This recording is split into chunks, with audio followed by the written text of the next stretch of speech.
안녕하세요. 아들들을 키우면서 멋진 인생을 살고 있는 40대 여자입니다. 지금은 눈에 넣어도 아프지 않을 소중한 아이들을 키우면서 제 인생을 아주 멋지게 꾸려나가고 있지만 사실 제게도 정말 지우고 싶은 과거 하나가 있습니다. 바로 전 남편놈에 관련된 것인데요.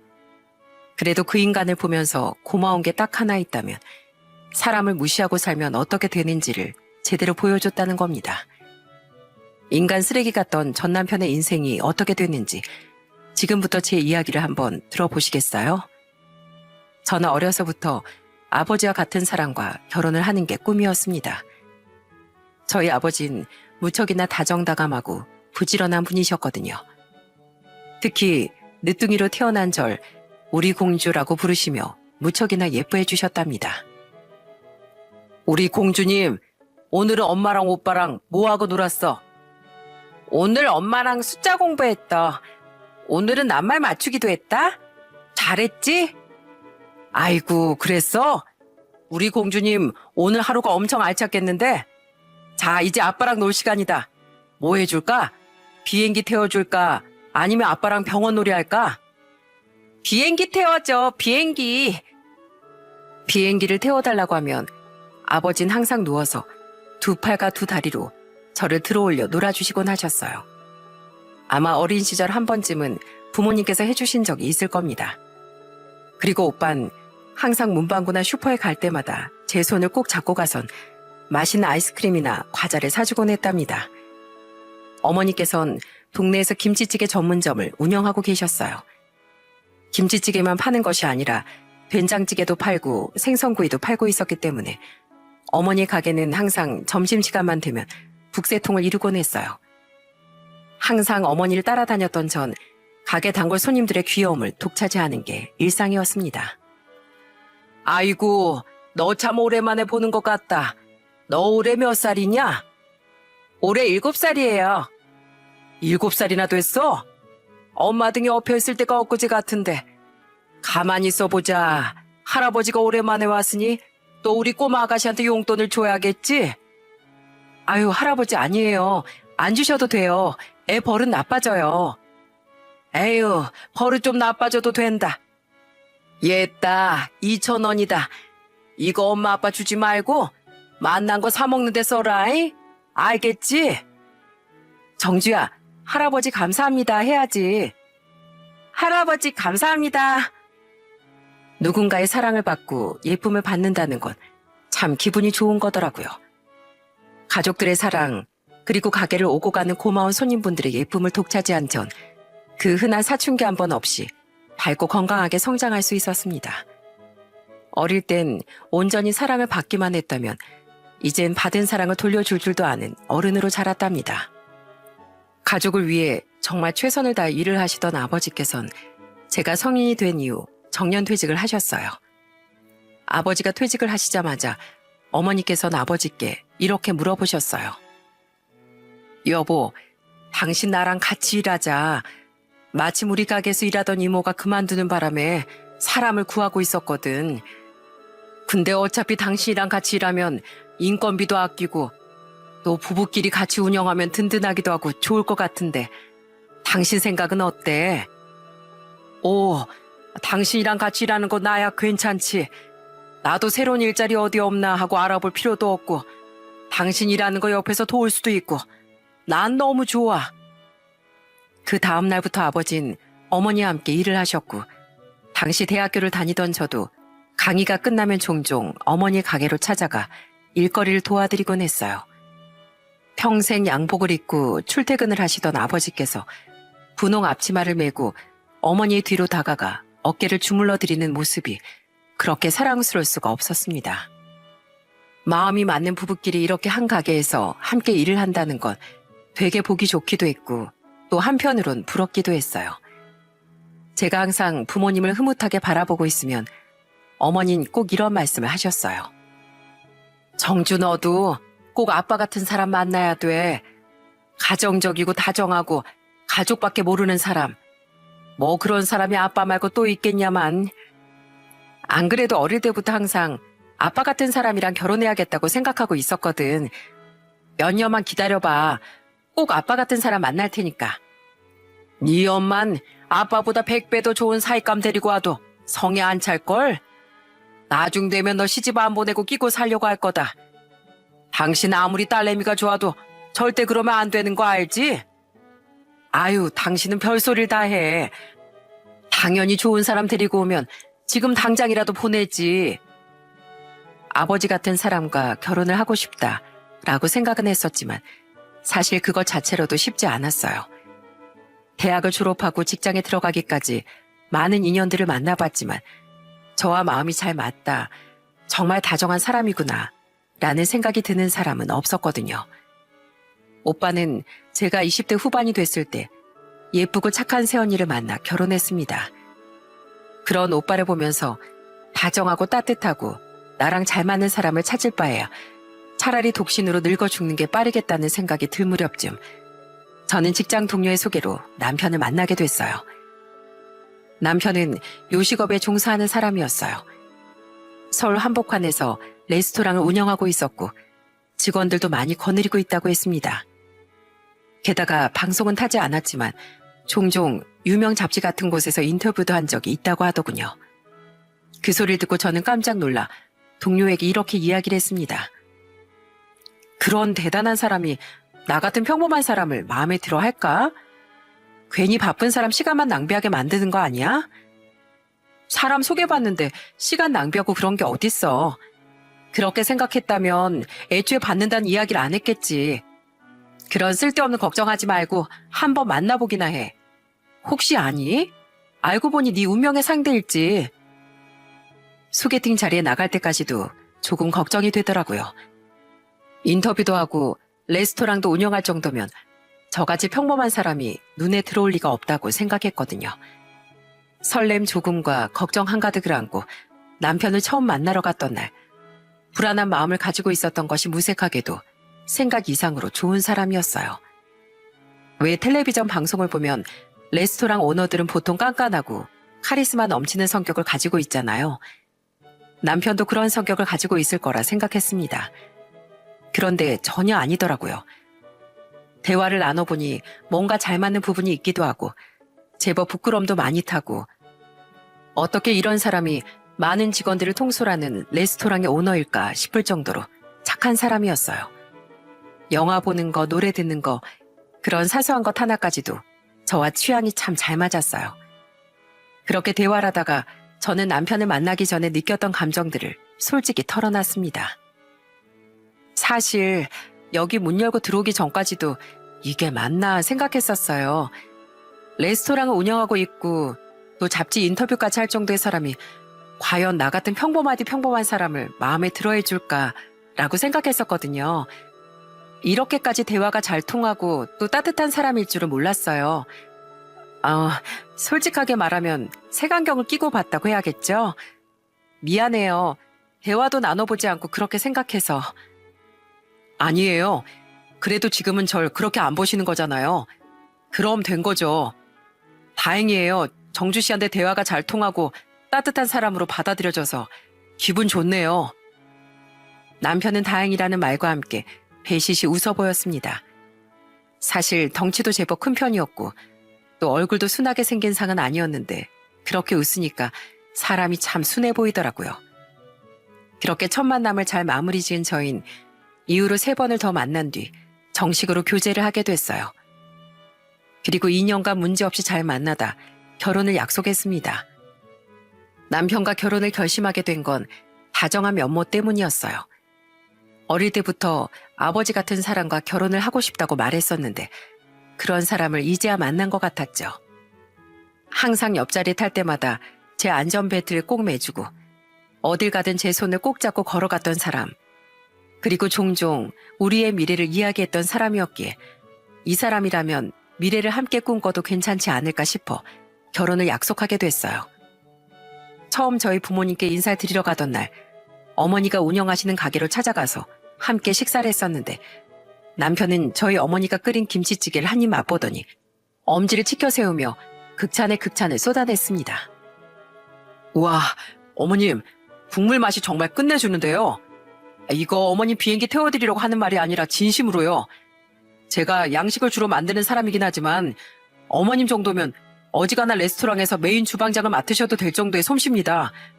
태어나서 이렇게 맛있는 김치찌개는 처음 먹어봅니다. 세상에, 젊은 사람이 어떻게 이렇게 말재간이 뛰어나 그래. 꼭 이 사람 젊었을 때 보는 느낌이구만. 그렇게 맛있어? 첫 만남에 김치찌개라니 괜히 없어 보이진 않을까 걱정했었는데 잘 먹어주니 고맙네. 없어 보이다뇨. 한식 중에 제일 무난하고 맛있게 먹을 수 있는 게 김치찌개 아니겠습니까? 어머님, 저 혹시 실례가 안 된다면 밥 한 공기만 더 주실 수 있을까요? 너무 맛있어서 밥도 술술 넘어갑니다. 그래, 아주 고봉밥으로 가득 퍼다 줌세. 그렇게 한참 동안 남편과 부모님은 대화를 했고 남편이 집으로 돌아간 후 저희 부모님께선 제게 남편의 칭찬을 우르르 쏟아내셨습니다. 솔직히 엄만 별 기대 안 했어.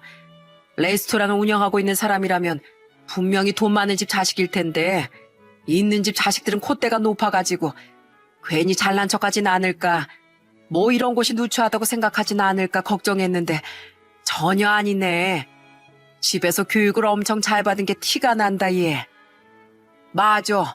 아빠도 우리 딸내미 데리고 갈 사람이 어떤 사람인지 보자 싶어서 유심히 살펴봤는데 사람 참 잘 만난 것 같구나. 어릴 때부터 아빠 같은 사람이랑 결혼할 거라고 그렇게 노래 부르더니만 결국엔 만났네. 우리 공주님 꼭 사랑만 받으면서 행복해야 한다. 결혼 생활은 첫째도 배려, 둘째도 배려야. 그것만 기억하면 행복하게 잘 살 수 있어. 부모님은 이렇게 남편을 마음에 들어 하시며 저희의 결혼을 허락해 주셨어요. 그런데 가장 큰 난관이 하나 남아 있었어요. 바로 시댁으로 가서 인사를 드리는 것이었죠.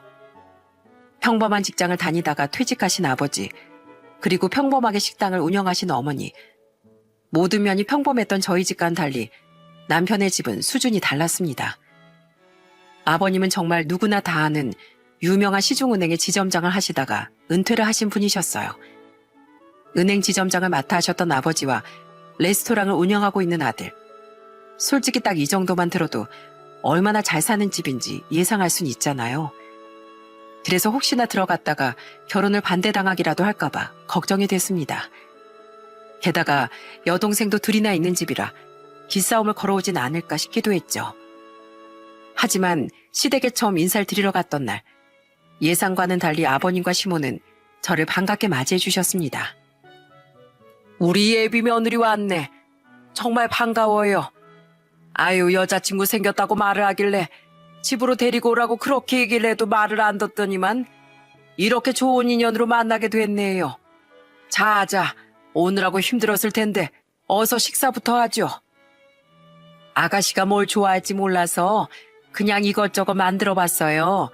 가리는 거 없죠? 네, 저 가리는 거 없이 뭐든지 다 잘 먹습니다. 그렇게 짧은 대화를 하고 식탁에 앉으니 몇 분 지나지 않아 신우들이 방에서 나와 식탁에 자리를 잡았습니다. 연애 기간 동안 남편이 가족 사진을 한 번 보여준 적이 있어 누가 큰 신우고 누가 작은 신우인지 알겠더라고요. 큰 신우는 그냥 저를 빤히 쳐다보기만 할 뿐 아무 말도 하지 않았고, 작은 신우는 절 보자마자 반갑게 말을 걸어왔어요. 안녕하세요, 언니. 오시느라고 많이 힘드셨죠? 저는 이 집 막내딸 손영지라고 해요. 말씀 편하게 해주세요. 언닌 인사 안 드리고 뭐해? 왜 사람을 손가락으로 찌르고 그래? 너 나 낯가리는 거 몰라서 이러는 거니? 오빠도 뭐라고 안 하는데 네가 왜 난리야? 웃기는 소리 하네. 언니가 무슨 낯을 가린다고. 죄송해요, 언니. 옆에는 제 쌍둥이 언니예요. 저보다 6분 먼저 태어나서 억울하게 언니라고 불러요. 이름은 손영이고요. 내가 먼저 말하지도 않았는데 내 이름을 왜 함부로 말해? 너넨 오늘 새언니가 처음으로 인사 오는 날인데 그새 못 참고 또 싸우는 거냐? 아가씨 미안해요. 쟤네가 쌍둥이라 맨날 눈만 마주치면 싸워요. 자, 음식 식겠다. 어서 식사부터 하죠. 잘 먹겠습니다. 시누이들의 자잘한 다툼은 아버님의 중재로 마무리 후 식사를 하면서 이런저런 사소한 이야기들을 나눴습니다. 특히 시모가 제게 궁금한 게 정말 많더라고요. 부모님은 뭘 하시니? 넌 어디 회사를 다니고 있니? 뭐 이런 부분들은 당연히 이야기를 해야 하는 부분이었기에 저는 시모에게 이렇게 대답했습니다. 저희 부모님께서는 동네에서 김치찌개 전문점을 운영하고 계시고요. 저는 작은 중소기업 회사에 다니고 있어요. 어머, 부모님께서도 식당을 하시는구나. 그런데 우리 아들이 운영하고 있는 곳이랑은 좀 다른 것 같네. 너 우리 영민이가 레스토랑 운영하는 건 알고 있지? 거기가 어떤 곳이냐면 말이야. 1년에 서너 번은 꼭 유명한 연예인들이나 정치인들이 들렀다 가는 곳이야. 뭐 너도 당연히 가본 적이 있지? 가게 안쪽에 보면 사인도 붙어있고 막 그렇다. 너희 부모님 가겐 연예인들이나 정치인들 들렀다 간 사람들이 있니? 유명해? 저희는 그냥 동네 장사라서요. 영민씨 식당은 시내 중심가에 위치하고 있는 곳이기도 하고 또 분위기도 고급스러워서 연예인들이나 정치인들이 많이 가나 봐요. 그래, 얼마나 수준이 높은 곳인지 알겠지? 그리고 또 어허, 이 사람 참 레스토랑 하나 운영하는 게 뭐 그렇게 대단하고 엄청난 일이라고 그렇게 자랑을 해대. 미안해요, 아가씨. 우리 마누라가 원래 아들 자랑이 좀 심해요. 한 귀로 듣고 한 귀로 흘려버리고 편히 밥 먹어요. 시모는 입에 침이 마르도록 남편의 가게가 얼마나 대단한 곳인가에 대해 제게 설명했습니다.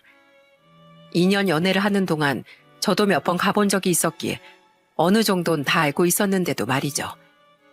식사를 하면서 느낀 건 작은 신우와 아버님은 지극히 정상이지만 큰 신우와 시모는 어딘가 모르게 2% 부족한 것 같다는 거였습니다. 큰 신우는 마치 서울 깍쟁이 같은 느낌이었고 시모는 자기 자식을 자랑하는데 여념이 없는 전형적인 아들바라기 어머니 같다는 생각이 들더라고요. 그렇게 시댁에서도 결혼 허락을 받은 후 저희는 행복하게 결혼식을 올릴 수 있었어요. 저희는 모아놓은 돈과 약간의 대출을 받아 신혼집을 마련했고 여느 신혼부부들처럼 알콩달콩 깨를 볶으며 살았어요. 연년생으로 예쁜 아들도 둘이나 낳았고요. 이때까지만 해도 몰랐습니다. 저의 인생이 여기서부터 대차게 꼬일 거라는 걸 말이죠. 큰아들이 4살, 작은아들이 3살이 되던 해 추석날 남편과 아버님은 방에 들어가 잠을 자고 있었고 여자들끼리 모여있을 때 시모가 벼랑간 제게 이런 이야기를 꺼냈습니다. 얼마 전에 내 친구가 그러더라. 자기 며느리 애 둘 낳고 직장 그만두고 집에서 살림하고 애 보면서 전업주부로 돌아서고 자기 아들이 돈 벌어다 주는 걸로 저축하면서 알뜰살뜰하게 살고 있다고. 요즘 젊은 사람들은 다들 그렇게 산대. 너 어차피 연봉 따지고 보면 우리 아들보다 훨씬 못 벌 거 아니야. 돈도 많이 못 벌고 대기업도 중견기업도 아닌 곳에서 애매하게 일할 바엔 그냥 너도 직장 그만두고 집에서 살림하고 애들 돌보는 데 집중하는 건 어떠니? 너 기분 나쁘라고 하는 말이 아니라 그냥 현실적으로 생각했을 때 어떤가 싶어 물어보는 거니까 뭐 고깝게 듣지 말고. 맞아 언니. 회사 다니라 애큐라 힘들지 않아요? 엄마 말 맞다나 그럴 바엔 차라리 집에서 애 키우고 살림하는 게 훨씬 편할 것 같은데? 뭐 언니가 회사 그만두고 쉬면 우리 집에도 더 자주 올 수 있지 않겠어요? 영희 말이 맞다. 아무래도 네가 우리 집 맏며느리인데 명절이나 우리 생일 때만 찾아오는 건 좀 너무하지 않니? 와서 이렇게 수다도 떨고, 어? 원래 고부간에 자주 만나고 대화도 많이 나눠야 사이도 좋아지고 집안 분위기도 좋아지고 그러는 거야. 그 뭐냐, 딸 같은 며느리 내 집처럼 편하게 드나들고 뭐 그런 거 있잖니. 네가 우리 집안 유일한 며느리인데 난 너랑 그렇게 편하게 지내고 싶다. 기분 나쁘라고 하는 소리가 아니라 저를 위한 소리라는 말에 속으로 웃음이 나더라고요. 저 말을 풀어보자면 너는 우리 아들보다 돈을 못 벌어오니 차라리 맞벌이를 하는 것보단 집에서 애를 보면서 살림이나 해라. 이런 뜻으로 들리더군요. 옆에서 큰 신우는 박수를 치며 시모 말이 맞다고 맞장구를 치고 있었고 말이죠. 시댁 식구들은 결혼 전에 숨겨왔던 본 모습들을 이런 식으로 은근슬쩍 드러내고 있었습니다. 하지만 저는 절대로 직장을 그만둘 생각이 없었어요. 직장 동료들이 너무 좋기도 했고 제일 큰 건 사내 어린이집이 있었기 때문에 마음 편히 아이들을 데리고 출퇴근을 할 수 있었거든요. 작은 회사였지만 복지 하나는 정말 대기업 저리 가라였기에 그만두면 저만 손해였습니다. 어머님, 아가씨, 제가 힘들까봐 걱정해 주시는 거죠? 그렇게까지 절 위해 주시고 너무 감사드려요. 그런데 아무래도 직장을 그만두긴 좀 어려울 것 같아요. 직장 동료들도 너무 좋은 사람들이고 또 아이가 있는 직장인들을 위한 복지가 너무 잘 되어 있어서 돈도 벌고 육아에 도움도 받고 2마리 토끼를 다 잡는 중이에요. 그래서 힘든 거 하나도 없어요. 언젠가 제가 일을 하는 게 힘들어지거나 회사가 문을 닫게 되면 그때는 직장인 말고 전업주부 하는 거 고려해 볼게요. 제 생각해서 말씀해 주신 거 정말 감사해요. 에휴, 요즘 애들은 말이야. 애 키우고 살림하는 재미를 몰라서 큰일이야. 나 때는 뭐 여자가 애 낳고 회사 다니는 거 꿈도 못 꿨지. 밤새 애 울어대며 안아서 달래느라 정신 없었지 뭐. 세상 너무 편해졌어. 나 때도 이랬으면 나도 애 낳고 돈이나 벌었을 텐데 말이야. 나 때는 말이야. 이래서 저래서라며 시모가 궁시렁거리자 그 말을 조용히 듣고 있던 작은 신우가 옆에서 이렇게 얘기했습니다. 엄마 때랑 지금이랑 같은 줄 알아? 강산이 변해도 벌써 몇 번은 변했어. 세연이 회사 정도면 복지 끝내주게 좋은 회사야. 그만두는 게 훨씬 손해라고. 그리고 그런 건 언니가 알아서 결정할 일이지. 우리가 옆에서 감나라 배나라 할 일이 아니야, 엄마. 작은 신우가 저렇게 이야기를 하니 시모와 큰 신우는 아무런 말도 하지 않고 입을 꾹 다물어 버리더군요. 저는 이렇게 제 편에 서서 말을 해주는 작은 신우가 참 고마웠습니다. 그리고 그날 집에 가기 전 작은 신우는 저를 혼자 조용히 불러내 제게 미안하다고 말했어요. 미안해요, 언니. 우리 엄마랑 언니가 이상한 말해서 기분 많이 상했죠. 그냥 언니가 지금보다 우리 집에 더 자주 찾아오길 바래서 저렇게 이야기한 것 같아요. 앞으로도 저런 식으로 말하면 그냥 한 귀로 듣고 한 귀로 흘려버려요. 크게 신경 쓰지 말고 전 항상 언니 편인 거 알죠? 고마워요, 아가씨. 뭐 저도 그렇게 귀담아 듣진 않았어요. 어차피 회사 간두라고 말해도 관둘 생각 없었거든요. 다시 이런 회사를 들어갈 수 있을까 싶을 정도로 좋은 곳이라. 그래도 저 우리 아가씨 때문에 든든하네요. 고마워요, 내 편이라고 말해줘서. 빈말이라고 할지라도 이렇게 제 편을 들어주겠다는 이야기라니 얼마나 고마웠는지 몰라요. 그리고 남편과 함께 집으로 가는 길에 남편이 제게 이렇게 말을 하더군요. 아까 어머니한테 이야기 다 들었어. 회사 그만두고 전업하는 게 어떻겠냐고 물어봤는데 못 그만두겠다고 했다면서? 그만두기 힘들 것 같다고 말씀드렸어. 솔직히 지금 우리 회사만큼 좋은 곳이 어딨어. 회사 안에 어린이집 있어서 애들 데리고 출퇴근도 가능하지. 벌이도 이 정도면 적당히 안정적이지. 그만두면 손해만 볼 텐데 뭐하러 관두겠어. 안 그래? 그래, 당신 말이 맞는데 그냥 어머니가 하시는 말씀엔 말꼬리 달지 말고 네 하고 대답만 해. 당신이 아직 우리 집 식구 된 지 몇 년 안 되기도 했고 명절이나 생신 때만 찾아뵈서 어머니 성격에 대해 잘 모르겠지만 우리 어머니 굉장히 소녀 같은 분이셔. 그래서 본인 말하는 거 거절당하거나 안 들어주시면 마음의 상처를 쉽게 받으시는 분이시라고. 당신은 다 좋은데 그런 부분들이 좀 부족한 것 같아. 그럼 터무니없는 말을 하셔도 거기서 네 하고 대답하란 말이야? 말이 되는 소리를 해야지. 내가 할 수 있거나 맞는 말 하시면 네 하고 당연히 대답할 수 있지만 억지를 부리시는데도 긍정적으로 대답하라는 거 못하겠는데? 그냥 이거 하나만 알아줘. 당신이랑 우리 가족들 사이에 뭔가 문제가 생기면 그 사이에서 피곤해지는 건 나라는 걸. 안 그래도 나 요새 엄청 피곤한 거 알고 있지? 적당히 조심 좀 해줬으면 좋겠어.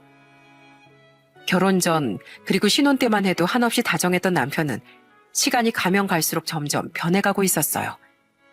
이렇게 말하는 남편에게 짜증이 났고 서운하기도 했지만 그래도 남편이 레스토랑 일을 한다고 바쁘고 스트레스를 많이 받고 피곤하다는 걸 어느 정도는 알고 있었기에 저도 그냥 예민한 시기라 그런가 보다 하고 생각했습니다.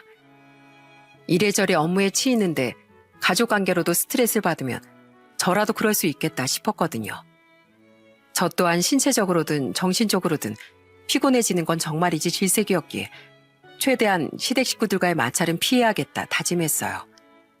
아슬아슬 외줄타기를 하는 것 같은 저희 부부의 관계가 완벽하게 틀어지고 제 속에 있던 분노가 폭발하게 된 건 몇 개월 후 설날 때였습니다. 남편은 양가 부모님들께 드릴 설 선물을 준비했다며 양손 가득 선물 세트같이 보이는 걸 들고 집으로 들어왔어요. 그런데 한눈에 봐도 선물의 질이 무척이나 달라 보이는 겁니다. 시댁에 전해드릴 선물은 무척이나 고급스러워 보이는 한우 세트였고 저희 집에 가져다 드리는 선물이라고 말한 건 일반 선물용으로 보이는 굴비 세트였어요. 제가 빤히 보고만 있자 남편이 먼저 제게 이렇게 말을 하더라고요. 당신 영광굴비 얼마나 비싼지 알지? 이거 한우보다 비싼 거야. 구하느라 엄청 힘들었다고. 그래? 인터넷에만 쳐도 구매처는 한 트럭 나올 텐데 고맙네. 구하기 힘든 건데도 우리 집 갖다 준다고 구해오고 한우보다 비싼 거라고 하니까 얼마나 맛있을지 궁금하기도 하고 구워서 입에 넣자마자 아주 살살 녹아버릴걸? 분명 장인어른이랑 장모님께서도 엄청 좋아하실 거야. 물어보지도 않았는데 얼마나 힘들게 구했고 얼마나 비싸게 주고 샀고 한우보다 좋은 거네 뭐네 이런 식으로 주절거리는 남편을 보면서 처음엔 그냥 그런가 보다 생각했습니다. 그런데 시댁에 들러서 한우 세트를 주고 시간을 보낸 후 친정 가는 길에 선물 세트 상자를 열어 안에 있는 굴비들을 자세히 보니 뭔가 좀 이상한 거예요. 그러니까 우리가 흔히 아는 맛있는 영광굴비의 느낌이 아닌 정말 어디에서든 살 수 있는 싸구려 굴비처럼 보였어요. 꼭 중국산 굴비가 국내산이라고 위장된 느낌이라고 하면 바로 이해가 가실 겁니다. 이걸 친정에 다와갈 때쯤 알아챈 전 정말 가슴 깊은 곳에서부터 화가 치밀어 오르기 시작했어요. 시댁엔 마블링이 번지르르한 한우 세트를 주고 우리 집은 상태도 안 좋은 굴비 세트를 선물해 주다니 우리 집을 대체 뭘로 보고 이러는 걸까 싶었죠. 사실 남편은 신혼 때 이후로 명절이나 아버지 어머니 생신 때 선물을 제대로 챙겨드린 적이 없었습니다. 생신 땐 용돈 30만 원 정도 보내드리는 게 전부였고 명절 땐 쇼핑몰에서 살 수 있는 통조림 세트나 샴푸, 치약 세트를 가져다 드리곤 했어요. 그런데 이제는 그나마의 정성조차 묻어나지 않는 선물이라니 너무 화가 난 전 차에서 내리자마자 남편에게 소리를 질렀습니다. 당신 정말 해도 해도 너무하는 거 아니야? 내가 바보로 보여? 이거 영광굴비라며 엄청 비싸게 주고 주문했다며 구하기도 힘든 거라며 그런데 이거 딱 보니까 중국산 굴비 같아 보이는데 솔직히 말해 이거 국산 아니고 짝퉁 굴비지? 그렇지? 아씨, 야 짝퉁이면 어떻고 진품이면 어때? 어차피 생선맛 다 거기서 거긴데 그리고 진짜 힘들게 구한 거 맞거든? 짝퉁이라도 감지덕지 할 줄 알아야지 무슨 입맛이 그렇게 고급이라고. 참 어이가 없다 정말. 누가 보면 당신이 직접 배 타고 나가서 굴비 잡아온 줄 알겠어. 짝퉁이면 어떻고 진품이면 어떠냐고? 당신 집엔 고급 한우 사다 주고 우리 집은 이따위 중국산 짝퉁 굴비나 구워 먹으라고 갖다 주는 거야? 대체 우리 집을 어떻게 생각하면 이런 행동을 할 수가 있어? 어떡해? 말을 하는 와중에도 울분이 터져 눈물이 흘러나왔습니다. 우리 집을 얼마나 무시했으면 이렇게 뻔뻔하게 거짓말을 칠 수 있을까 싶었어요. 그렇게 한참을 밑에서 싸우고 있는데 어머니한테서 전화가 걸려왔습니다. 이해, 넌 왔으면 빨리 올라오지 않고 거기서 뭐하고 있는 거니? 혹시 지금 손서방이랑 싸우는 거야? 아니야, 싸우긴 무슨. 그냥 뭐 빠뜨린 거 없나 살펴보고 있었어. 지금 바로 올라갈게. 저는 전화를 끊고 남편을 있는 힘껏 째려봤습니다. 남편도 절 쳐다보다 한숨을 내쉬며 제 손에 들려있는 굴비 세트를 뺏어들고서 아파트 안으로 들어갔어요. 더 일찍 그 굴비의 상태를 알았더라면 진작에 갖다 버렸을 텐데 기분 나쁜 티를 내지 않으려고 정말 최선을 다해 노력했지만 도저히 인상이 펴지지가 않았어요. 남편은 친정집으로 들어가자마자 손에 들린 굴비를 흔들어 보이며 저희 부모님을 향해 아주 뻔뻔한 태도로 이렇게 말하더군요. 장인어른, 장모님, 이 사이가 맛있는 영광 보리굴비 세트를 들고 왔습니다. 어머, 우리 둘 다 굴비에 환장하는 건 어떻게 알고 또 이런 걸 준비했어?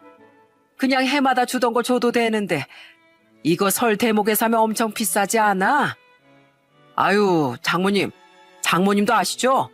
짝퉁 말고 진품은 엄청 비싼 거. 마침 저희 레스토랑 단골 손님께서 좋은 곳을 알고 있다면서 구매처를 소개시켜 주시더라고요. 저 이거 장인어른 장모님 드리려고 무척 힘들게 구했습니다. 질 좋은 걸로 달라고 했으니까 매일매일 한 마리씩 맛있게 구워 드세요. 이야, 역시 우리 손서방이 최고야, 최고. 우리 딸 결혼 참 잘했다. 부모님은 남편을 향해 엄지를 치켜 세우며 최고라고 말해주셨고, 남편은 쑥스러운 척을 하며 뒷머리를 극적거렸어요. 당장이라도 저 뒤통수를 한 대 세게 친 다음 어머니 손에 들려있는 굴비 세트를 뺏어다 가짜라며 쓰레기통에 갖다 버리고 싶었지만, 너무나도 기뻐하시는 부모님의 기분을 망칠 수가 없어 차마 그렇게 행동하지 못했어요. 남편 놈은 부모님께 짝퉁 굴비를 선물해 놓고 어머니가 해주신 갈비찜이며 떡갈비 같은 음식들을 마치 걸신 들린 사람 마냥 우걱우걱 먹어 치우더라고요. 저는 그 모습을 보면서 남편과의 인연을 정리하기로 마음을 먹었습니다. 단 갈라설 땐 갈라서더라도 꼭 오늘의 치욕은 되갚아주고 끝내겠다 생각했어요. 사람과의 인연에 관해 이런 말이 있습니다. 마지막을 맞이하기 전엔 당사자나 당사자와 관계된 사람들에게 최대한 내가 할 수 있는 복수는 다 하고 나오라고. 원래는 잘해주고 인연을 끊으라는 말이지만 저는 정반대로 제대로 복수를 하고 연을 끊고 싶었어요. 그리고 그 기회는 상당히 빠르게 찾아왔어요. 어느 날 시모가 같이 식사나 하자고 시댁으로 불렀고, 저는 나사가 2개 풀려버린 사람처럼 행동했습니다. 평소의 저와는 완전히 다르게 말이죠. 이를테면 내 집 안방처럼 시댁 거실 소파에 벌러덩 들어누워 버린다든지, 아니면 거실 바닥에 대자로 뻗어 누워버린다든지 하는 행동들 말입니다. 평소엔 얌전하던 제가 이런 행동을 하니 시모와 큰 신우는 제게 아주 난리를 치더라고요. 남편 또한 마찬가지였고요. 당신 진짜 올 때마다 왜 이래? 어디 아파서 그래? 어머님이 바라시는 게 이런 거 아니었어요? 전에 왜 저한테 그러셨잖아요. 내 집처럼 편하게 딸처럼 행동하라고. 어머니 큰딸 맨날 저 올 때마다 소파에 들어누워서 과자 먹고 있던데. 그래서 저도 이게 딸 같은 행동인 거구나 생각해서 그러는 건데. 잘못된 게 있으면 잘못됐다고 말을 해. 아이고 머리야. 집에 며느리 하나 잘못 들어오니 이젠 가족끼리 모이기도 무섭다. 무서워. 아버님과 작은 신우에겐 미리 이런 일이 있었다는 걸 이야기했기에 두 분은 당황스러운 기색이 없었어요. 되려 아버님은 옆에서 시모의 속을 더 뒤집어 놓으셨죠. 그러게, 진작에 며느리한테 잘했으면 좀 좋아. 당신이 먼저 원했잖아. 딸 같은 며느리. 지금 저렇게 딸처럼 편하게 행동하고 있는데 뭐가 문제야? 그리고 딸 같은 며느리가 되길 바라기 전에 당신부터 먼저 엄마 같은 시어머니가 되도록 노력을 좀 하지 그랬어. 당신 아무것도 모르면 그냥 아무 말 하지 말고 가만히 좀 있어요. 괜히 옆에서 사람 열뻗치게 하지 말고. 엄마, 아빠 말이 뭐 틀렸어? 언니 올 때마다 회사 그만둬라 하고 애들이랑 오빠만 쳐다보고 언니한테 뭐 해주는 것도 아무것도 없었잖아. 언니한테 정신 나갔냐고 물어볼 거 없어. 엄마도 오빠도 둘 다 잘한 거 하나도 없으니까. 아빤 거기서 엄마 편을 드셔야죠. 그리고 너도 우리 가족 편을 들어야 정상 아니야? 아우, 진짜 언니 때문에 이게 무슨 난리예요. 기분 좋자고 다들 모인 건데 언니가 분위기 다 망쳤잖아요. 얼른 일어나세요. 얼른요. 제 행동 하나에 시댁은 그냥 아수라장이 되어버렸습니다. 그리고 바닥에 누워 꼼짝을 않고 있으니 큰 신우가 쿵쿵 소리를 내며 달려와선 저한테 소리를 지르며 절 일으키려고 하더군요. 저는 그대로 벌떡 몸을 일으켰고 큰 신우는 제가 바로 일어나자 깜짝 놀라며 뒤로 넘어졌습니다. 어머, 아가씨, 괜찮아요? 미안해요. 이렇게 넘어질 줄은 몰랐는데 제 손 잡고 일어서요. 분명 저한테 화를 내면서 다가왔으면서 제가 손을 내미니까 또 그 손을 잡고 일어서더군요. 그 모습을 보는데 어찌나 웃기던지 저는 일어난 큰 신우의 눈을 정면으로 쳐다보면서 이렇게 말했습니다. 집안이 난리가 난 게 나 때문이라고 했죠, 아까? 네, 그랬죠. 솔직히 언니 때문 맞잖아요. 언니가 상식 이하의 행동들을 하고 있으니까 우리도 소리 지르고 막 그러는 거잖아요. 아가씨가 날 너무 착하게만 봤나 보다. 그동안 나도 많이 참고 있었던 건데. 원래는 내가 참을성이 그렇게 많은 사람이 아니거든요. 지금도 아직 덜 보여준 건데 제대로 사람 눈 돌아가는 거 보여줄까요? 사실 이 사연에 담지 못한 일들이 굉장히 많았습니다. 집에서 놀고 먹는 큰 신우를 저희 회사의 낙하산으로 꽂아달라는 부탁도 있었고, 아버님의 생신날 저희 엄마가 해주신 반찬을 보며 위생이 보장되어 있지 않은 식당에서 만들어진 음식은 입에도 대기 싫다며 시모가 소리를 질러 한바탕 싸움이 난 적도 있었어요.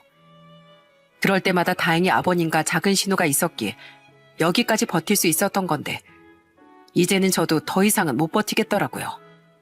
그렇게 큰 신우와 대치를 하고 있던 순간 작은 신우가 제게 다가와 귓가에 이렇게 속삭였습니다. 언니, 이제 그만 저랑 나가서 이야기 좀 해요. 그렇게 작은 신우가 절 데리고 도착한 곳은 시댁 근처의 작은 카페였어요. 상황이라도 정리하고 나올 걸 그랬나 싶어 마음이 찝찝했는데, 작은 신우는 그런 제 생각을 읽은 건지 웃으면서 이렇게 말했습니다. 걱정하지 말아요. 어차피 저러다가 또 언제 그랬냐는 듯 잠잠해질 거니까. 아마 아버지가 상황 잘 정리하고 있을 거예요. 제가 언니한테 말씀드리고 싶은 게 있어서 이렇게 잠깐 보자고 했어요. 나한테 말하고 싶은 게 있다고요?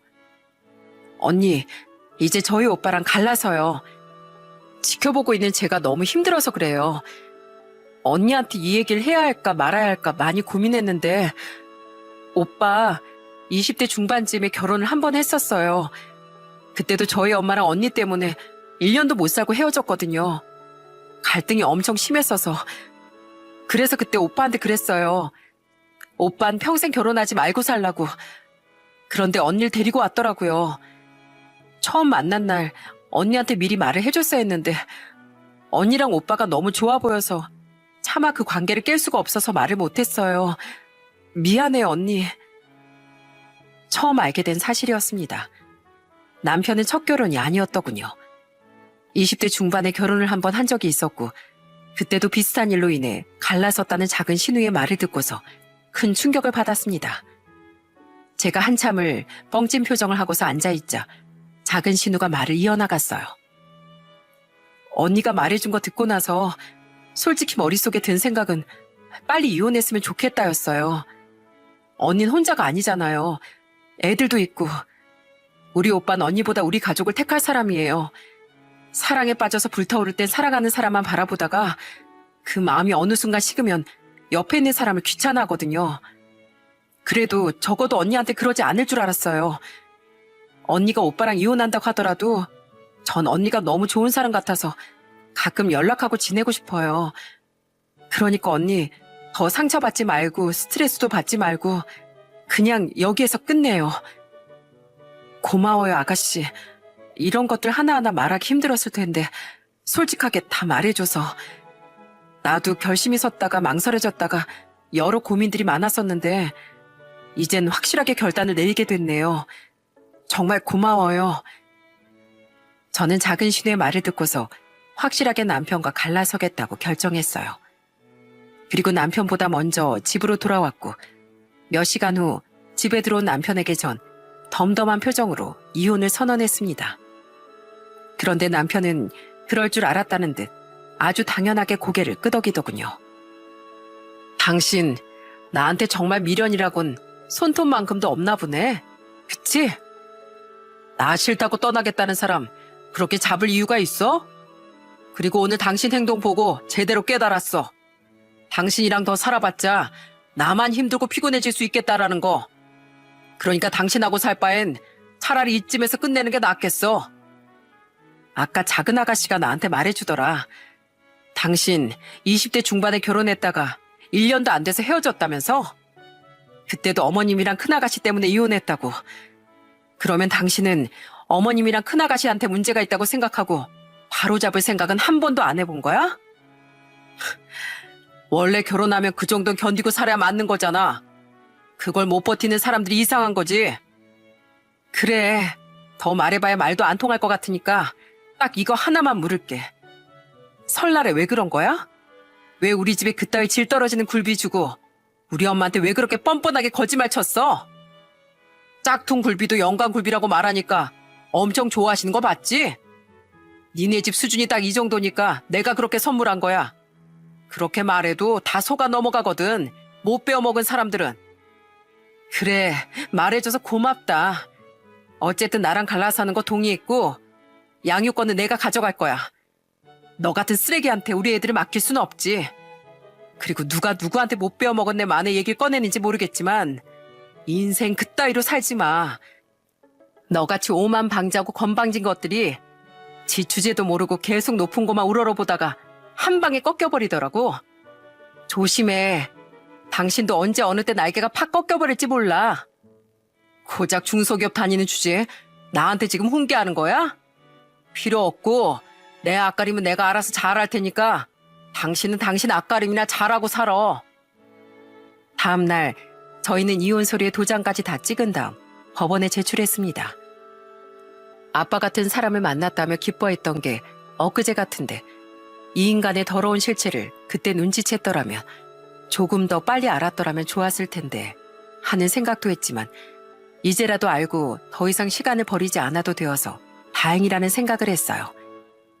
그리고 저희 집에도 이혼 사실을 알렸습니다. 그런데 예상외로 부모님께선 제게 별 말씀을 하지 않으셨고 그저 잘했다고만 말씀해 주셨죠. 그리고 나중에 알게 된 사실이지만 어머님 그때 남편이 건네준 굴비를 바꿔서 곧바로 쓰레기통에 버리셨다고 해요. 알고 보니 그건 굴비도 아니고 굴비로 위장된 중국산 참조기였다고 하더라고요. 엄만 그걸 어떻게 알았어? 얜 내가 식당을 몇 년을 했는데 그걸 모르겠니? 딱 봐도 굴비랑 참조기랑 뭐가 다른지 보이는데 아무튼 입도 안 대고 다 갖다 버렸으니까 그런 거 신경 쓸 필요 없어. 할 일이 없으니 사람을 속여 먹으려고 했던 것 같은데 우리가 그런 걸 속을 쏘냐? 그 조기를 드시지 않은 거 그거 하나는 참 다행이다 싶더라고요. 친정으로 온 저와 아이들은 집을 따로 얻어서 나가 살려고 했는데 부모님께서 걱정하지 말고 집에서 지내라며 비어있는 방 한 칸을 내어주셨어요. 그래서 마음 편하게 잘 지낼 수 있었어요. 그리고 3개월 동안의 숙려 기간을 거친 후 저희 두 사람은 이혼을 하게 됐습니다. 위자료와 양육비까지 모두 야무지게 받아내고서 깔끔하게 이별했어요. 저희는 이혼을 하고 법원을 나서는 그 순간까지 아무런 말도 하지 않고 서로 등을 돌리며 각자의 길을 갔습니다. 그 후 얼마 지나지 않아 여러분들께서 모두 알고 계시는 마스크 시국이라는 게 찾아오게 됐어요. 저는 이혼을 했어도 작은 신우의 연락처는 지우지 않고 있었습니다. 전 남편의 혈육이라는 걸 떠나 사람 대 사람으로 참 괜찮다고 생각을 했었거든요. 그래서 이혼 후에도 아주 가끔 어떻게 사는지 정도는 연락을 하고 있었죠. 그러던 어느 날 작은 신우 번호로 전화 한 통이 걸려왔어요. 원래는 문자 메시지만 주고받았고 전화는 거의 하지 않았던 터라 괜히 반가운 마음에 전화를 받았습니다. 그런데 수화기 속에서 들려오는 목소리는 다름 아닌 전 남편이었어요. 아주 전화기에다 대고 훌쩍훌쩍 혼자서 오열을 하고 있더라고요. 뭐야? 전화를 했으면 말을 해. 재수없게 질질 짜지 말고. 여보, 그동안 잘 지냈어? 아픈 곳은 없고? 마스크는 잘 쓰고 다니고 있어? 요즘 되게 심한 것 같던데 애들은 안 아프고 잘 지내고 있고? 되도 않는 가식 떨지 말고 무슨 용건으로 전화했는지 말이나 해. 여보 있잖아. 사람은 정말 후회하는 동물이 많나 봐. 당신이랑 이혼하고 나서 정말 많은 걸 느꼈어. 진짜 사람은 마음씨를 곱게 써야 하나 봐. 내가 당신이랑 장모님한테 잘못했던 거 이제 와서 다 돌려받는 중인 것 같아. 대체 무슨 소리를 하는 거야? 헛소리 짓거릴 거면 끊는다. 안 돼. 끊지 말아봐.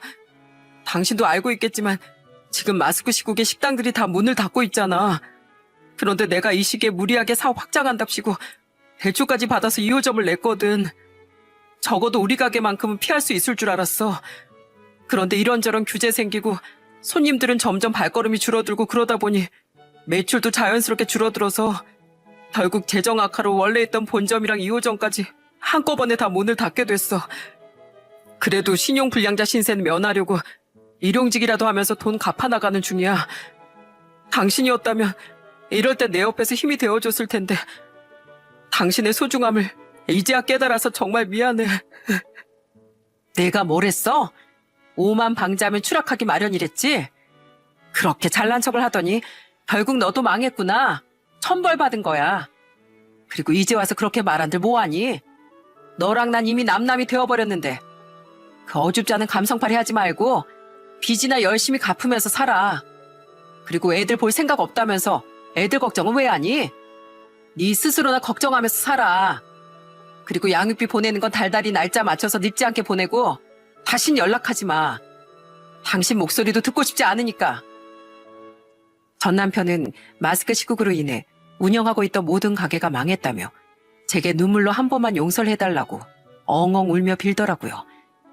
있을 때 잘하지 어떻게 버스가 떠난 지 한참 뒤에서야 후회를 하며 눈물을 흘리는 건지 정말이지 너무 한심했습니다.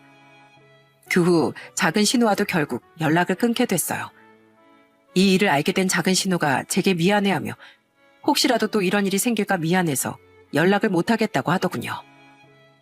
살아온 날보다 살아갈 날들이 더 많이 남은 제 인생에 참 많은 일들이 있었지만 결국 저는 지금 아주 행복한 삶을 살아가고 있습니다. 얼마 전엔 회사에서 업무 능력을 인정받아 승진까지 하게 됐어요. 이제는 아이들과 더 행복해지기 위해 많은 노력을 기울이고 있답니다. 누군가 너에게 해악을 끼치거든 안갚음하려고 들지 말고 강가에 고요히 앉아 강물을 바라보아라. 그럼 머지않아 적의 시체가 떠내려올 것이다. 라는 명언이 있습니다. 만약 이 사연을 끝까지 들어주신 여러분들께서도 내 인생에 하등 도움이 되지 않는 사람이 있다면 굳이 불필요한 말과 행동을 하기보단 조용히 그 사람의 인생을 지켜보세요. 머지않아 인생이 망가지는 걸 보실 수도 있으니까요. 제 사연은 여기까지입니다. 저의 이야기를 끝까지 들어주셔서 진심으로 감사합니다.